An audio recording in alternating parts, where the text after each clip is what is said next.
Assalamualaikum, nama saya Muhammad Hairi bin Muhammad Azri dengan nombor metrik D2020109520. Saya dan ahli kumpulan saya akan berkongsi tentang satu tajuk iaitu kebangkitan dalam sukan. Sebelum itu, mari kita lihat sedikit video pengenalan atau teaser daripada kumpulan kami. You have come too far to quit now. You have invested too much to quit now. You have lost too much to quit now. Don't cry about it. Don't whine about it. Get a reward for your pain.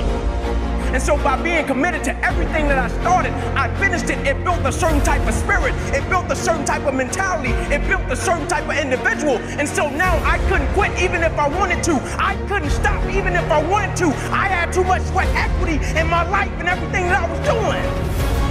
You're too close to quit.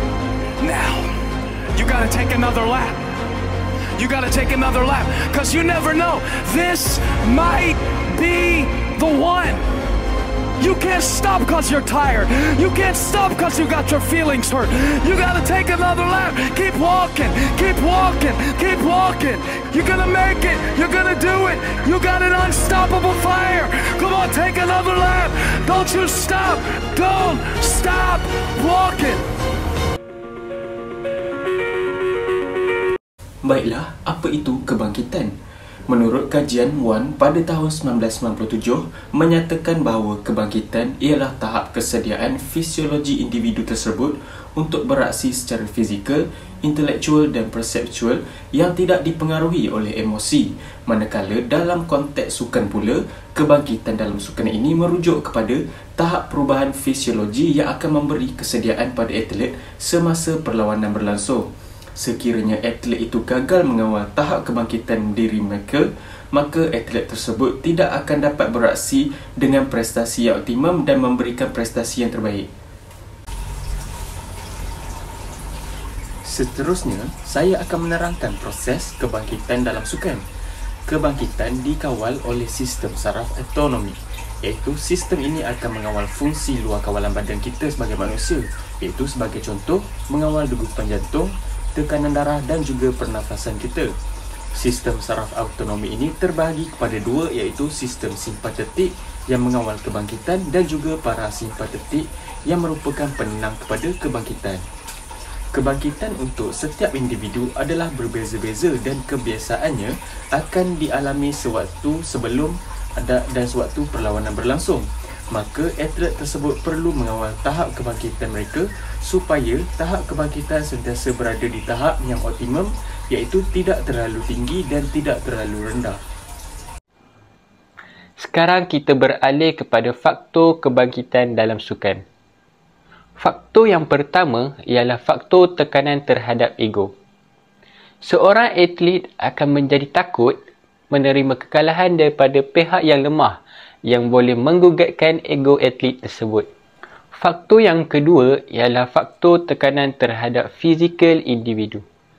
Contohnya, seorang penjaga gol akan bertindak dengan cemerlang semasa sepakan penalti yang diambil oleh pihak lawan. Kerana apa? Kerana untuk mencetuskan semangat kebangkitan dalam pasukan bagi mencapai kemenangan pasukan. Faktor yang ketiga pula ialah ketidakketentuan. Ketidakketentuan ini berlaku contohnya apabila pasukan bola sepak yang tidak tahu tentang tahap pasukan lawannya hingga menyebabkan kebangkitan dalam pasukan boleh berlaku dengan ketidakketentuan. Sekarang kita beralih kepada kesan kebangkitan dalam sukan. Menurut Stress Hansil 1982, kesan kebangkitan dalam sukan adalah respon tubuh badan tanpa emosi terhadap bebanan atau tekanan yang dihadapi di persekitaran. Kesan yang pertama adalah eustress. Eustress berlaku sekiranya individu tersebut merasakan bahawa stres yang dialaminya bersifat positif. Maka ia disebut eustress. Stres yang dialami dalam bentuk debaran ditafsirkan sebagai positif oleh atlet tersebut. Kesan yang kedua adalah distress. Distress berlaku sekiranya individu tersebut membuat interpretasi bahawa stres yang dialaminya bersifat negatif. Atlet tersebut akan merasakan bahawa dia tidak mampu untuk menghadapi bebanan atau tekanan yang dihadapi di persekitarannya. Kesan yang ketiga adalah hyperstress. Hyperstress adalah keadaan di mana tahap serta jumlah stres yang dialami melampaui kemampuan kita menangani stres tersebut. Kesan yang keempat adalah hypostress.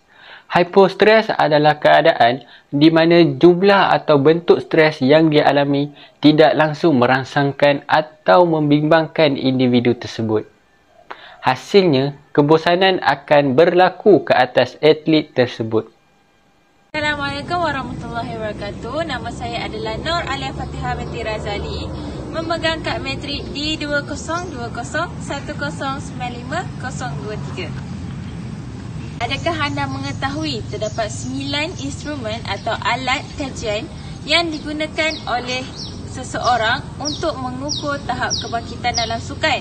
Antara 9 instrumen atau alat yang digunakan adalah, yang pertama adalah EEG, yang kedua adalah Biochemical Indicator, yang ketiga adalah ECG, yang keempat adalah EMG, yang kelima adalah Respiration Rate, yang keenam adalah blood pressure, yang ketujuh adalah palmar sweating, yang ke-8 adalah galvanic skin resistance, dan yang ke-9 adalah biofeedback 2000 expert.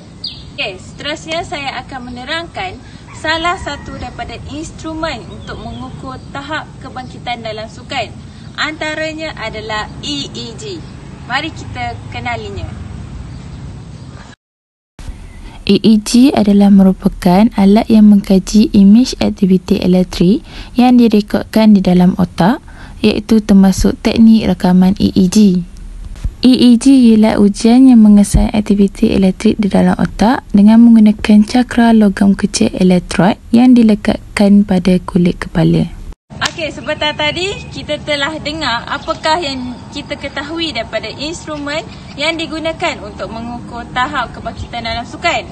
Okey, seterusnya saya telah membuat beberapa soalan kuisis yang boleh anda buat sebentar lagi. Itu sahaja daripada kumpulan kami. Sekian, terima kasih.